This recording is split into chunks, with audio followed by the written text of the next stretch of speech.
An article by Daniel Gallen on Rugby Pass has stirred up quite a conversation. Daniel emphasizes that former Springboks player Aphiwe Dyantyi deserves praise and not condemnation.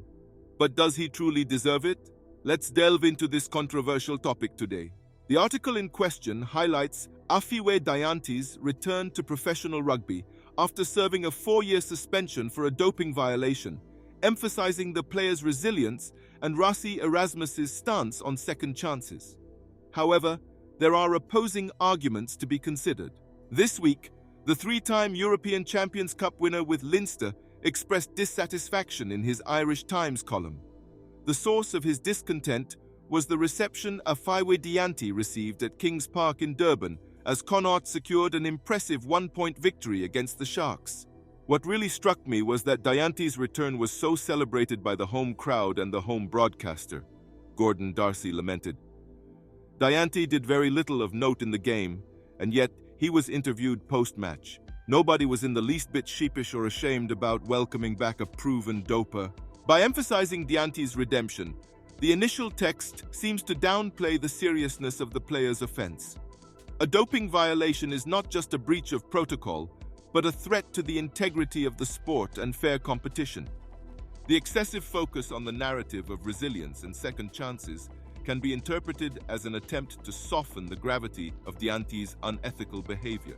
Furthermore, Erasmus's stance, expressing hope for Dyantyi's return to the South African team, raises questions about the message this sends to aspiring athletes and fans.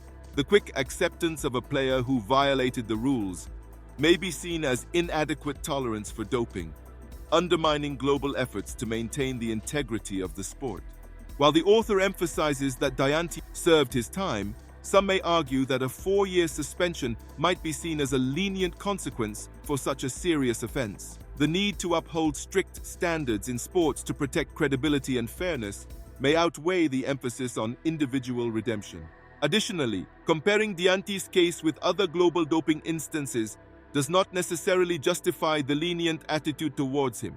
It might suggest a systemic issue in the sport that requires a more comprehensive and rigorous approach to ensure cleanliness and justice in competitions. In summary, although Dyantyi's return is portrayed as a story of overcoming challenges, alternative perspectives focus on the gravity of the doping violation, the message sent to players and fans, the adequacy of the suspension, and the necessity for a firmer approach to doping in rugby. As a dedicated Springboks fan, how do you balance understanding Dyantyi's personal redemption with the importance of maintaining integrity and justice in sports? What is your opinion on the role of sports authorities and coaches in managing doping cases and promoting a clean and ethical sports environment? Share your thoughts in the comments. If you want to stay updated on everything related to the Springboks, make sure to subscribe to the channel. Thank you for watching, and until next time.